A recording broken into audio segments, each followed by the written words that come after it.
Baha ikaze inshuti bakunzi ba Minembwe Capital News kuri uyu wa gatanu itariki 27 ukwezi kwa gatandatu mwaka w'ibihumbi 2025. Tugarutse mu makuru yacu y'ibivugwa mu burasirazuba bwa Kongo ndetse no mu bihugu bihanye imbibi ndetse no ku ntambara ikomeje hagati ya Iran na Israel. Kuri ubwo tubahaye ikaze mwese tunabashimira bamaze gukora subscribe, abakora like na comment ndetse na share. Mu by'ukuri muri abantu b'ingenzi cyane kandi mukomeze mubikore kuri Minembwe Capital News. Natwe tuzadukomeza tubagezeho ibikomeje kuvugwa ndetse n'ibiri kuba. Rero turabashimiye mwese, komeze mubane natwe. Kuri mikoro ni bienvenue ku bahanga bw'ibyuma Bruce Bahanda ndetse na John.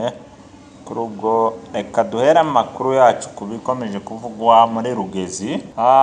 Duhere ku makuru ya Rugezi nk'uko twari tubivuze. Amakuru abyutse avugwa muri Rugezi ho muri teritware ya Fizi mu ntara ya Kivu y'Amajepfo, nuko abagwanyi bo mu ihuriro rya Wazalendo cyangwa se abamayimayi bazindutse bigaragaza ku dusozi two muri aka gace ka Rugezi. Ni amakuru akubiye mu butumwa bwanditswe n'umwe uherereye muri iki gice cya Rugezi, yahaye ubwanditsi bwa Minembwe Capital News, aho yagize ati turaho ariko bwa mayimayi turi kububona buri kugaragara ku misozi mu marango, bukomeje kwigaragaza ahitwa Mushikashika cyangwa se Mushikashika. Ntituramenya gahunda yabo ariko turi kubabona. Uyu watanze ubu butumwa yanagaragaje ko twigwaneho na M23 bigenzura Rugezi n'inkengero zayo, bo bahora biteguye kandi bari maso.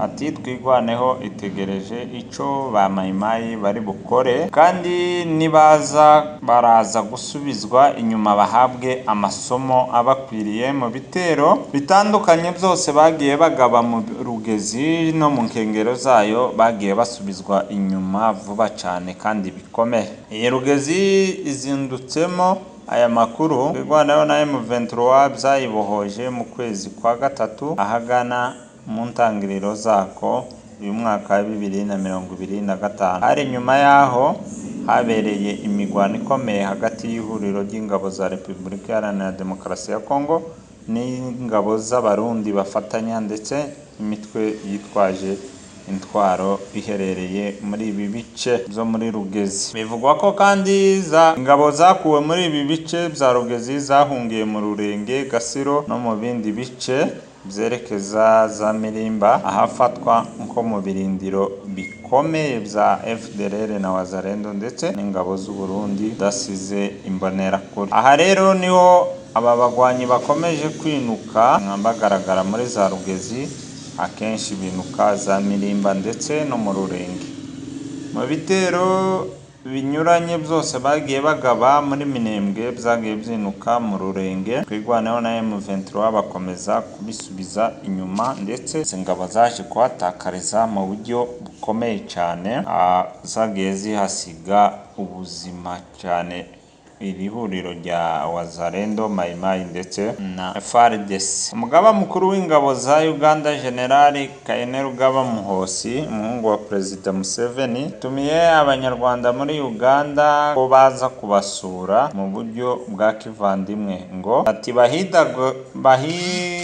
bahidagadurire muri ibi bihe barimo by'ikiruhuko kuko bafite ibiruhuko bahawe na leta. Ati muratumiwe rero, muhawe ikaze muri Uganda, ni igihugu cyanyu, ni igihugu cy'abavandimwe. Nibikubiye mu butumwa bwanditswe na General Kainerugaba Muhozi yatanze akoresheje urubuga rwe rwa X, aho yagize ati bavandimwe b'Abanyarwanda, mu gihe mwegereje iminsi mikuru ijanye no kwibohora ku nshuro ya 31 n'ibiruhuko biri imbere, ndabatumiye n'umutima wanjye wose, muze mudusure hano muri Uganda. Muhozi ukunze gukoresha X cyane, yahoze yitwa Twitter, yakomeje agira imipaka irafunguye, amahoro ni yose muze mwishime n'abavandimwe, musure inshuti n'imiryango, mwidagadure mu gihugu cyanyu, muhagurukane n'umunezero n'akanyamuneza.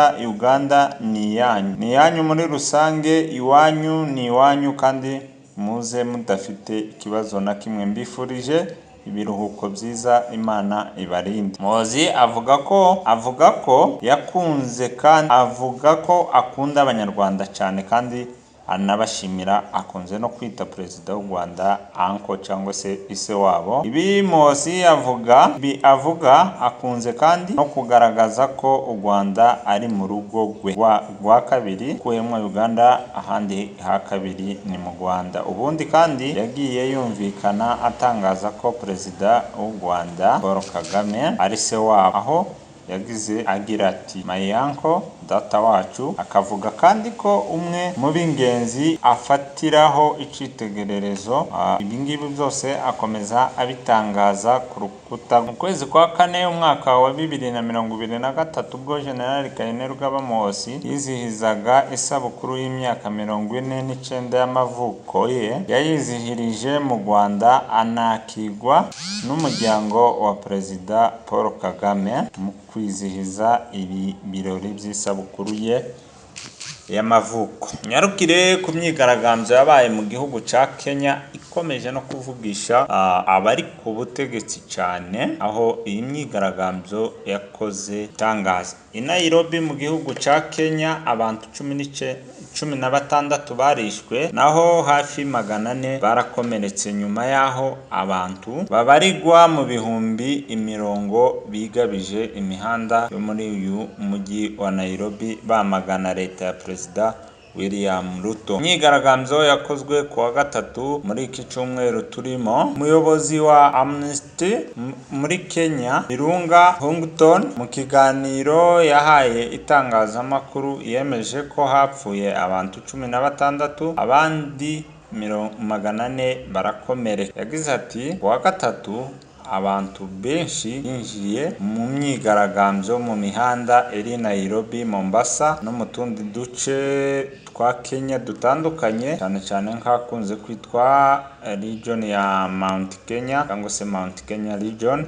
Ibi bice byose abaturage bari bihaye imihanda, harimo za Kiambu, Kikuyu, za Nyandarua no mu bindi bice byo muri iki gihugu. Abaturage benshi bari bihaye imihanda, ariko cyane cyane Nairobi imihanda yari yafunzwe, ndetse na za Narok muri ibyo bice byagiye bigaragaramo imyigaragambyo ikomeje. Bigabije imihanda yerekeza ku nteko ishingamategeko no ku biro by'umukuru w'igihugu.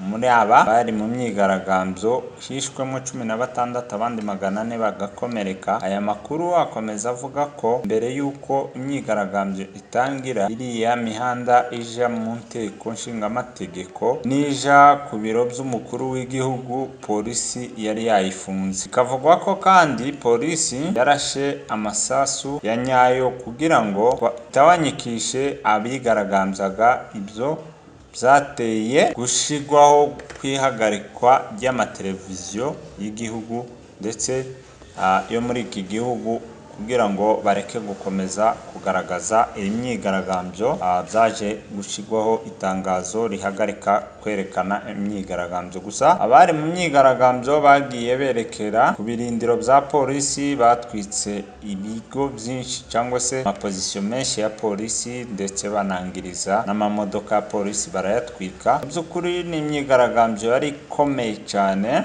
Ku munsi w'ejo washize mu nteko nshingamategeko y'iki gihugu, abenshi basabishe ko umupoza wo muri iki gihugu Rigathi Gachagua wahoze ari vice perezida waje gukugwaho, ko yashyikirizwa ubutabera, kuko bavuga ko ari we wari inyuma y'iyi myigaragambyo, kandi bikanavugwa ko yari igamije gukora kudeta. Ati ntabwo yari imyigaragambyo, ahubwo ni kudeta yari yateguwe kandi ishigikiwe n'uwitwa Rigathi Gachagua. Uwitwa Junet Mohamed iwe yemeje ko Gachagua ari we ubiri inyuma, ati kandi ibi ntabwo ari imyigaragambyo, ahubwo ni jenoside yari yateguwe cyo kimwe n'uko mu Rwanda yabaye muri 1994. yavuze ko uwitwa Felicien Kabuga ari we wari ubiri inyuma byose. Ati rero nibi biri gukorwa muri Kenya, ubiri inyuma ni Rigathi Gachagua, turashaka ko yashikirizwa ubutabera. Ati ndasaba polisi ko yaja gufata uwitwa Rigathi Gachagua. Ni ibintu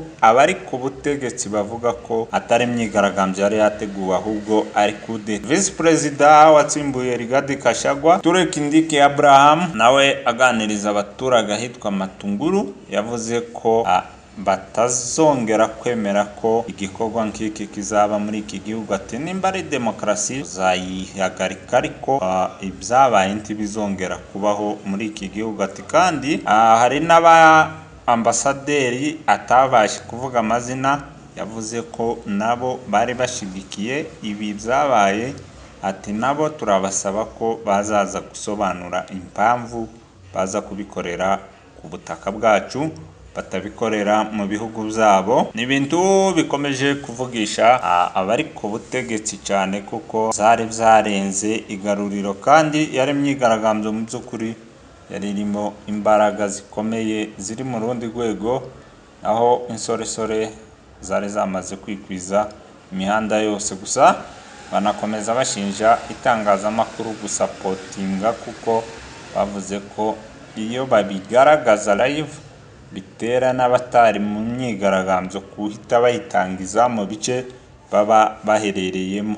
Rero mu by'ukuri imyigaragambyo yabaye muri iki gihugu ntabwo yari isanzwe. Soreze ku bitero bikomeje kuvugwa muri Iran na Israel, aho bakomeje guhangana mu buryo bukomeye cyane. Ibisasu Iran yateye muri Israel byatumye Israel ihinduka umuyonga, bishira mu kaga itarigera ihura nako mu mateka yayo, kuko bisanzwe ni mu ntambara imaze iminsi 15 ihanganishije Israel ndetse na Iran, aho yatangiye mu mpera z'ukwezi turimo, aho yatangiye mu myanjo cyangwa se mu mpera z'ukwezi kwa gatanu, ifatira uko kwa gatandatu, ariko cyane cyane muri uko kwa gatandatu nibwo yakomeje kuba. Amakuru avuga ko Iran yayiteyemo misile balistike zirenga 400, nayoherezamo drone nyinshi